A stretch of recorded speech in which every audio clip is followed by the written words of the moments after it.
ये आज का समय ही तो है जो बीत जाने के बाद इतिहास बन जाएगा।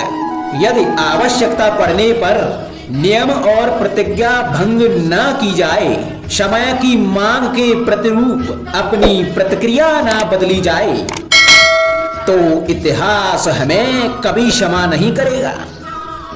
आवश्यकता पड़ने पर आपकी तोड़ी हुई एक प्रतिज्ञा, एक बंधन कभी कभी पूरे मानव इतिहास को बड़े विनाश से बचा सकता है। इसलिए नियम, प्रतिज्ञा, वचन कुछ नहीं, कुछ है तो केवल समय, अर्थात जिसके अनुरूप चलने वाला ही सफल हो सकता है। क्या कर रहा हूं मैं? दर्पण में देख रहा हूं। आप लोग भी प्रतिदिन देखते होंगे, परंतु प्रतिदिन अपना मुख देखने के बाद भी उस पर लिखी बड़ी सीख देखना भूल जाते हैं। तो आप कहेंगे कैसी सीख? तो जाइए फिर से दर्पण के सामने जाइए और दर्पण में अपना मुख खोलकर देखिए, क्या दिखेगा? दंत पंक्ति और जीवा है ना? तो आप विचार करके देखिए, दंत जन्म के पश्चात आते हैं, एक बार नहीं दो दो बार आते हैं, परंतु मृत्यु से पहले नष्ट हो जाते हैं। और जीवा जन्म से पहले से ही होती है और मृत्यु के पश्चात भी मनुष्य के अस्तित्व में रहती है। अर्थात दंत कठोर होते हैं और जीवा कोमल लचीली, परंतु दंत नष्ट हो जाते हैं, जीवा नहीं। यही रहस्य है। हड्डी और कठोर लोग शीघ्र नष्ट होते हैं, कोमल और लचीले लोग स्वयं को परिस्थिति के अनुसार ढालने में सक्षम होते हैं। यही मात्र एक कारण है। हड्डी और कठोर लोगों की तुलना में कोमल और सरल स्वभाव वाले व्यक्ति का जीवन सरल हो जाता है। संबंध एक सहारा होता है जीवन का, और संबंधी वो होते हैं जिनसे आवश्यकता पड़ने पर सहायता मांगी जा सके, जिन पर विश्वास किया जा सके कि बुरे समय में वो हमारे काम आएंगे। कभी ऐसा भी हुआ होगा कि आपके पास कोई सहायता मांगने के लिए आया होगा, या ऐसा भी हो सकता है कि आप किसी के पास सहायता मांगने के लिए गए हों, परंतु प्रश्न यह उठता है कि किसी के मंतव्य में उसकी सहायता इसलिए कर देनी चाहिए क्योंकि वो आपका संबंधी है। अब आप कहेंगे कि ये कैसा प्रश्न हुआ? तनिक सोचिए, एक अस्त्र बनाने वाला जब अस्त्र बनाता है तो ये अस्त्र किसको देना है, ये अधिकार उसी के पास होता है। वो चाहे तो ये अस्त्र किसी को भी दे सकता है, वो एक सैनिक को भी दे सकता है या एक डाकू को भी, और यही अस्त्र दो भिन्न काम कर सकते हैं। यदि डाकू के हाथ में आ गए तो वह इनका भय दिखाकर लोगों को लूटेगा, निरपराधों का रक्त बहाएगा, अर्थात सहायता करने वाले की भी अवस्था कुछ ऐसी ही होती है। इसलिए किसी की सहायता करने से पूर्व ये विचार कर लेना आवश्यक है कि किसे क्या, कब और कितनी सहायता देनी चाहिए कि उसका दुरुपयोग ना हो। यदि आपकी सहायता से कोई अधर्म हुआ तो उसके उत्तरदायी आप ही होंगे।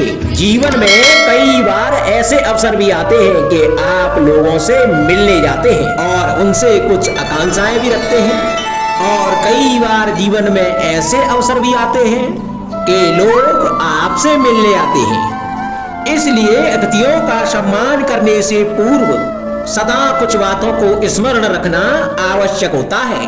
यदि कोई आपसे मिलने आ सकता है तो उसके 3 कारण हो सकते हैं। पहला कारण होता है भाव, दूसरा अभाव और तीसरा प्रभाव। तो जैसा अतिथि उसको वैसा ही सम्मान दें। यदि आपके पास कोई भाव से आया तो उसे केवल आपका प्रेम चाहिए, आपका सानिध्य चाहिए, और यदि कोई अभाव में आया तो उसकी उतनी सहायता अवश्य करें कि जितनी आप करने में सक्षम हो, परंतु उतनी भी ना करें कि वो आपकी सहायता का दुरुपयोग कर बैठे।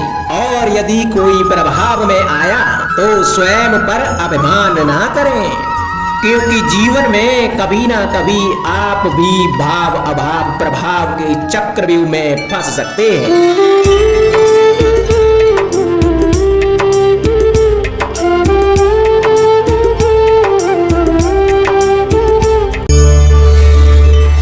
कभी आप ब्रह्म मुहूर्त में जगे हैं? जगकर देखिए, संध्या होने के पश्चात जब रात्रि का अंधकार सारे संसार को धीरे धीरे अपने अंधकार में निगलने लगता है, तो यही अंधकार ब्रह्म मुहूर्त में भोर होने से ठीक पूर्व तनिक अधिक काला हो जाता है। कुछ समझे, हमारा जीवन भी कुछ ऐसा ही होता है। जब हमारे जीवन की समस्याएं कठिनाई अपने अंत पर होती हैं, तो यही समस्याएं कठिनाई एक भीषण रूप लेकर हमारे समक्ष खड़ी हो जाती हैं और ऐसी परिस्थितियों में अधिकतर लोग हार मान जाते हैं, भय खा जाते हैं। परंतु ऐसी स्थिति में आप हार ना माने, भय ना खाएं, दृढ़ रहें, निरंतर आगे बढ़ते रहें, तो प्रकाश के रूप में हमारा स्वागत करने के लिए सूर्य उदय सदा हमारे समक्ष प्रस्तुत रहेगा। आपने बरगद के वृक्ष को देखा है? जितना विशाल उतना दृढ़। पतझड़ में वो सूख जाते हैं, परंतु दुर्बल नहीं होते, टूट कर गिरते नहीं। और उसके विपरीत दलदल में उपजे वृक्षों को देखें, वो दिखने में तो हरे भरे होते हैं, परंतु इतने दुर्बल होते हैं कि जल धारा के हल्के से वेग से वो गिर जाते हैं। परंतु ऐसा क्यों होता है? इसका कारण है जड़ें। जिसकी जड़ें दृढ़ भूमि में है, वो हर चक्रवात हर अफवाह को सह लेता है। जो दलदल में है, वो स्वयं की जड़ों को दुर्बल बना लेता है। कुछ ऐसा ही मनुष्य भी होता है, जो अधर्म कुकर्म असत्य की धरा पर उपजा है, वो कठिन समय की एक मार भी नहीं सह पाता।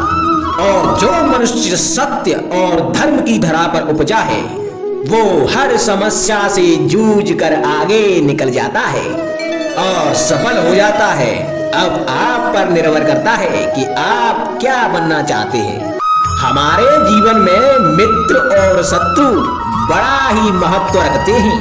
यदि गंभीरता से सोचा जाए तो ऐसा कोई क्षण नहीं जब हम अपने मित्रों के बारे में ना सोचते हों या फिर शत्रुओं के बारे में। हमारा हर कार्य या तो हमारे मित्रों के हित के लिए होता है या फिर हमारे शत्रुओं के अहित के लिए।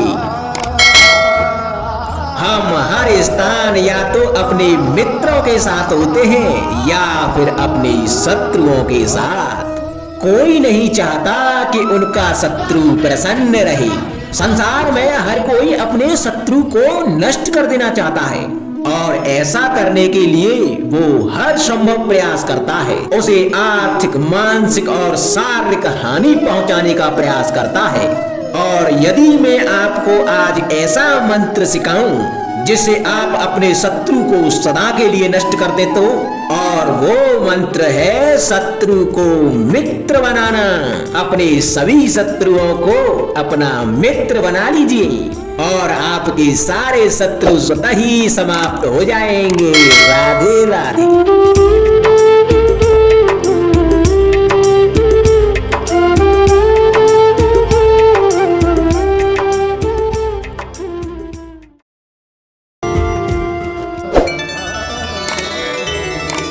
संगति या साथ, मित्र और साथी मनुष्य के व्यक्तित्व के लिए सबसे महत्वपूर्ण होते हैं। अब आप कहेंगे कि ये कैसे? मनुष्य अवश्य अपने व्यक्तित्व के लिए उत्तरदायी होता है, परंतु मनुष्य संगति में ना चाहते हुए भी उसका व्यक्तित्व संगत की भांति हो जाता है। इन पात्रों को देख रहे हैं आप? मध्य में जल रखा है, इसमें दूध और इसमें मलिन कीचड़ रखा है। यदि मैं इस जल को दूध में मिलाता हूं तो यह जल दूध बन जाता है, और यदि इसी जल को इस मलिन कीचड़ में मिलाता हूं तो यह जल या मलिन कीचड़ में परिवर्तित हो जाता है। हाँ, ऐसी कोई युक्ति नहीं कि जल बिना घुले मिले दूध या कीचड़ में अपना अस्तित्व बनाए रखे या इनसे अलग बना रहे। और ठीक ऐसा ही मनुष्य के जीवन में भी होता है कि यदि एक गुणहीन व्यक्ति गुणवानों की संगत में बैठे तो उसे भी गुणवान समझा जाता है, सम्मान का पात्र समझा जाता है। और यदि एक गुणवान व्यक्ति गुणहीनों की संगत में बैठे तो उसे भी तिरस्कार मिलता है। इसलिए अपने जीवन में संगति सोच समझकर सावधानी से चुनिएगा। कभी खेत में किसी किसान को खेती करते देखा है? वो उसे सींचता है, जोतता है, पशु पंछियों से खेत की फसल की रक्षा करता है, परंतु एक बात का वो सबसे विशेष ध्यान रखता है कि कहीं खेत में खरपतवार न उग जाए, क्योंकि एक खरपतवार का लान खेत की सारी फसल को नष्ट कर सकता है। ठीक उसी प्रकार यदि वंश की कोई संतान खोटी निकल जाती है तो वह समूचे वंश का सर्वनाश कर देती है। इसीलिए संतान के लालन पालन में ध्यान देना आवश्यक होता है, क्योंकि संतान वो फसल होती है जो वंश की आने वाली पीढ़ी को महान बना सकती है या फिर वंश का पतन भी कर सकती है। मनुष्य के जीवन में संतान का बहुत महत्व है। उस संतान के लिए वो कितने कष्ट सहता है, उसे पालता है, पोसता है, और यदि यही संतान उसके संताप का कारण बन जाए तो क्या ये उसका दोष है? अधिकतर ये दोष हमारे लालन पालन का होता है। बचपन में बालक के हट को मानकर हमें आनंद की अनुभूति अवश्य होती है, परंतु धीरे धीरे अपने बालक के हट को मानकर उसके हट के दास हो जाते हैं। एक हठी उद्दंड और असंस्कारी संतान उस सूखे वृक्ष के समान होती है कि यदि उसमें आग लग जाए तो वो सारे वन को भस्म कर डालती है। और स्मरण रहे, जब उसमें अग्नि लगती है तो वह सबसे पहले स्वयं के घर को ही भस्म करती है। इसलिए जब आवश्यकता हो तो अपनी संतान के हट का विरोध करें, उसे रोकें, क्योंकि समय रहते ऐसा ना किया गया तो भविष्य में इस समस्या के परिणाम गंभीर हो सकते हैं। प्रतिज्ञा, वचन, ये सब मनुष्य ने समाज को सही दिशा में रखने के लिए बनाए हैं। वो मनुष्य ही क्या जिसके जीवन में नियम ही ना हो, जिनका वो पालन ना करे, परंतु समय के साथ चलने के लिए नियमों को भी बदलना आवश्यक होता है, क्योंकि ये आज का समय ही तो है जो बीत जाने के बाद इतिहास बन जाएगा। यदि आवश्यकता पड़ने पर नियम और प्रतिज्ञा भंग न की जाए, समय की मांग के प्रतिरूप अपनी प्रतिक्रिया न बदली जाए, तो इतिहास हमें कभी क्षमा नहीं करेगा। आवश्यकता पड़ने पर आपकी तोड़ी हुई एक प्रतिज्ञा, एक बंधन कभी कभी पूरे मानव इतिहास को बड़े विनाश से बचा सकता है। इसलिए नियम, प्रतिज्ञा, वचन कुछ नहीं, कुछ है तो केवल समय, अर्थात जिसके अनुरूप चलने वाला ही सफल हो सकता है। कभी किसी पंछी को घोंसले की नींव बनाते देखा है? अथक परिश्रम करके तिनका तिनका बिटोर के वो पंछी अपना घर बनाता है, अपनी संतान के लिए एक सुरक्षित घर बनाता है।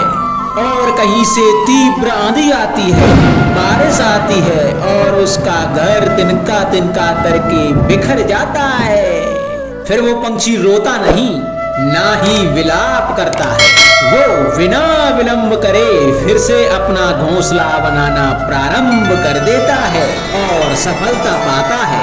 फिर हम क्यों छोटी छोटी असफलता से भयभीत होकर परिश्रम करना छोड़ देते हैं। एक बात सदा स्मरण रखना, हर वृक्ष कुल्हाड़ी की एक मार से नीचे नहीं गिरता, हर चट्टान घन के एक प्रहार से नहीं टूटती। सफलता पाने के लिए अनावृत परिश्रम करना मात्र एक मार्ग है। स्वीकरण, सत्य का स्वीकरण मनुष्य के लिए बहुत ही महत्वपूर्ण है। जब तक मनुष्य सत्य को स्वीकार नहीं करता तब तक उसे असत्य से लड़ने की शक्ति प्राप्त नहीं होती। जब आप भोजन करते हैं तो क्या होता है? आपका पेट स्वीकारता है कि वो भर चुका है और आप भोजन करना बंद कर देते हैं।